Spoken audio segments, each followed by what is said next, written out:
Aunty ட்ரெண்டிங்காக போயிட்டு இருக்குல்ல மசாலா முறுக்கு செஞ்சு தரீங்களா? ஓ ட்ரெண்டிங்கா போயிட்டு இருக்க முறுக்கு மசாலாவா?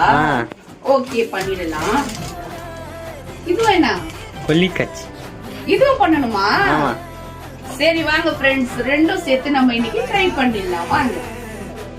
அதுக்கு நம்ம ஃபர்ஸ்ட் டேட்ஸ் எடுத்துக்கலாம். டோட்டலா நம்ம வந்து ஒரு 15 to 20 டேஸ் போட்டுக்கலாம். ஏன்னா நம்ம வந்து மசாலா முறுக்குக்கும் போட போறோம், அதே பேஸ்ட் வந்து நம்ம கொள்ளி கச்சிக்கும் நம்ம போட போறோம். அதனால போட்டுக்கலாம். கொஞ்சமா புளி ஆட் பண்ணிக்கலாம், சால்ட் கொஞ்சமா ஆட் பண்ணிக்கலாம். அதுக்கப்புறமா சில்லி பவுடர் வந்து 1 டேபிள் ஸ்பூன் அளவுக்கு நம்ம ஆட் பண்ணிட்டு கொஞ்சமா லெமன் ஆட் பண்ணிக்கலாம். இது எல்லாமே சேர்த்து இப்போ ஜாவித் கிரைண்ட் பண்ண போறோம். இந்த மாதிரி நல்லா நைஸா நம்ம கிரைண்ட் பண்ணி எடுத்துக்கலாம். இந்த சைஸ் தான் फ्रेंड्स கிடைச்சது, சின்னது கிடையாது. फ्रेंड्स இது இன்ஸ்டால ரொம்ப ட்ரெண்டிங்கா போயிட்டு இருக்கு. நாங்க ரொம்ப லேட்டா தான் இந்த வீடியோ அப்லோட் பண்றோம். இந்த முறுக்கு கிடைக்கிறதுக்கே பெரும் பாடாயிடுச்சு फ्रेंड्स. அந்த முறுக்கே கிடைக்கல, கொஞ்சம் பெரிய சைஸ் தான் எங்களுக்கே கிடைச்சது. அதுக்கப்புறமா நம்ம ட்ரெண்டிங் இன்னைக்கு பண்ணிட்டு இருக்கோம். பார்க்கலாம் எப்படி வருதுன்னு.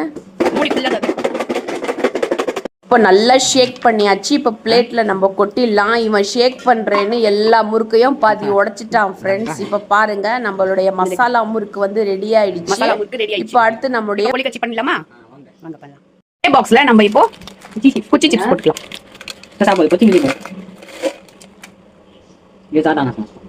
போட்டுக்கலாம். போட்டுட்டு நம்ம எடுத்து வச்சிருக்கிற இந்த சாஸ் ஆட் பண்ணிக்கலாம். இதுல குட்டி குட்டியா கட் பண்ண ஆனியன்ஸும் கொத்தமல்லியும் நம்ம ஆட் பண்ணிக்கலாம். போன வாட்டி இவங்கிட்ட கொடுத்து எல்லாத்தையும் கீழே பரப்பி விட்டான். நானே ஷேக் பண்ணேன். எம்மியா இருக்கும் நினைக்கிறேன்.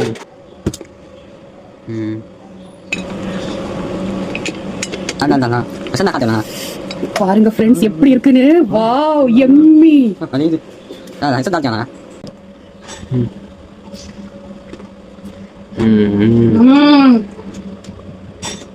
அதனால தான் ட்ரெண்டிங் வந்து சூப்பரா போயிட்டு இருக்கு. செம்ம டேஸ்ட் ஃப்ரெண்ட்ஸ். காலம்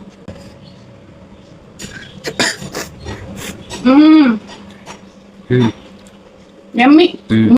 சாப்பிடு சாப்பிடு. எப்படி இருக்கு? நிஜமாவே நல்லா இருக்குல்ல? டேஸ்ட் அல்டிமேட்டா இருக்கு, செம்மையா இருக்கு.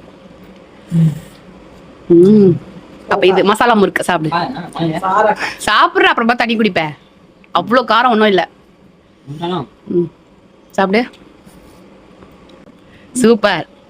நிஜமாவே டேஸ்ட் சூப்பராக இருந்துச்சு ஃப்ரெண்ட்ஸ். நல்லா டிஃப்ரெண்ட்டாக இருந்துச்சு. நீங்கள் ட்ரை பண்ணாமல் இருந்தீங்கன்னா ஒரு வாட்டி கண்டிப்பாக ட்ரை பண்ணிடுங்க, மிஸ் பண்ணிடாதீங்க.